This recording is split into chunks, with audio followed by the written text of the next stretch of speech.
Assalamualaikum warahmatullahi wabarakatuh.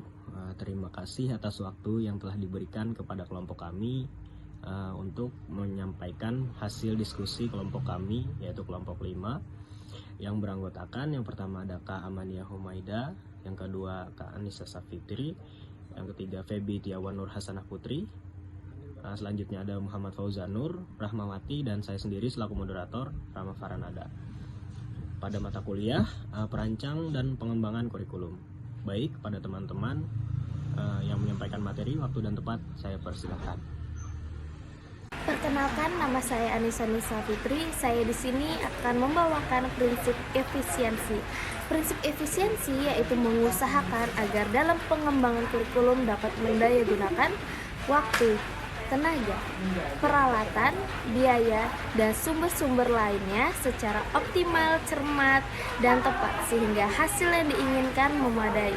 Nah, prinsip ini perlu kita perhatikan agar menghasilkan efisiensi sebagaimana mestinya yang berlaku di masyarakat. Terima kasih. Selanjutnya, prinsip efisiensi dalam pengembangan kurikulum. Mengingat peran kurikulum dalam ranah pendidikan ini sangat vital atau sangat penting dalam proses pembelajaran. Karena dalam kurikulum ini mencakup segala hal dalam perencanaan pembelajaran. Sehingga harapannya pembelajaran itu terjadi secara optimal dan efektif.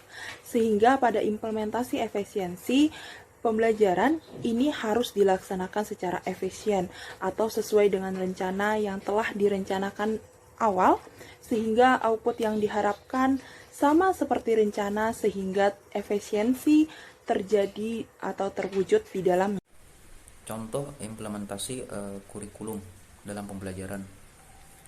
Sebelumnya kita ketahui dulu, implementasi kurikulum itu merupakan proses interaksi antara fasilitator sebagai pengembangan kurikulum, dan juga terlibat di dalamnya ada peserta didik sebagai subjek belajar. Nah, di sini ada 3 poin ya. Yang pertama yaitu pengembangan program.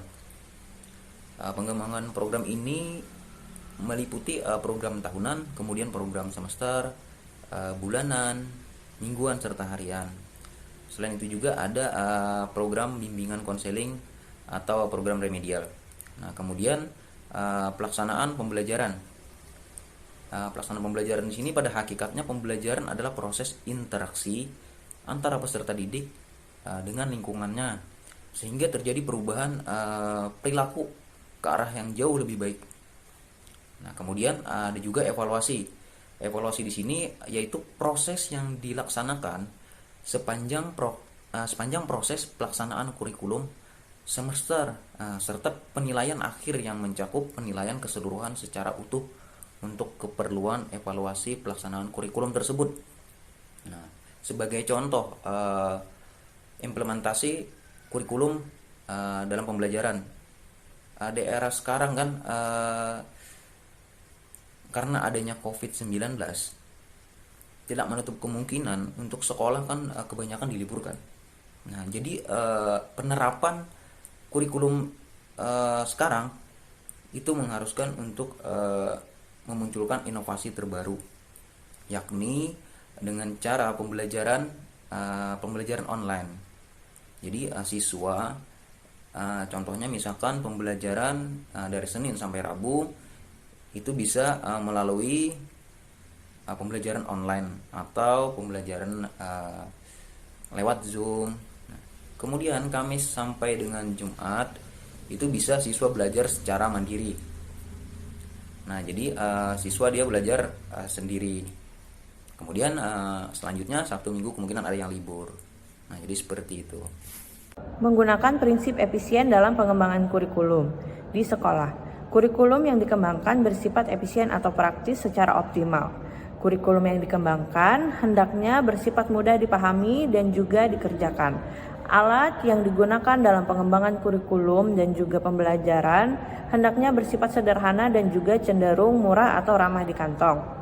Diharapkan siswa dengan menggunakan kurikulum ini bisa mencapai tujuan pembelajarannya secara cepat, karena kurikulum yang dikembangkan dijabarkan dengan secara mudah dan juga sederhana sehingga siswa atau peserta didik dapat mengimplementasikan pembelajarannya secara langsung. Kurikulum dengan prinsip efisiensi memanfaatkan sumber daya pendidikan yang ada secara optimal, cermat, dan tepat sehingga hasilnya pun sesuai dengan tujuan yang diharapkan. Baik, di sini saya akan melanjutkan penjelasan dari Kak Amania mengenai prinsip efisiensi kurikulum pada suatu sekolah, yang mana dalam prinsip efisiensi ini kita harus merumuskan bagaimana pengembangan kurikulum di suatu sekolah dengan menggunakan prinsip efisiensi.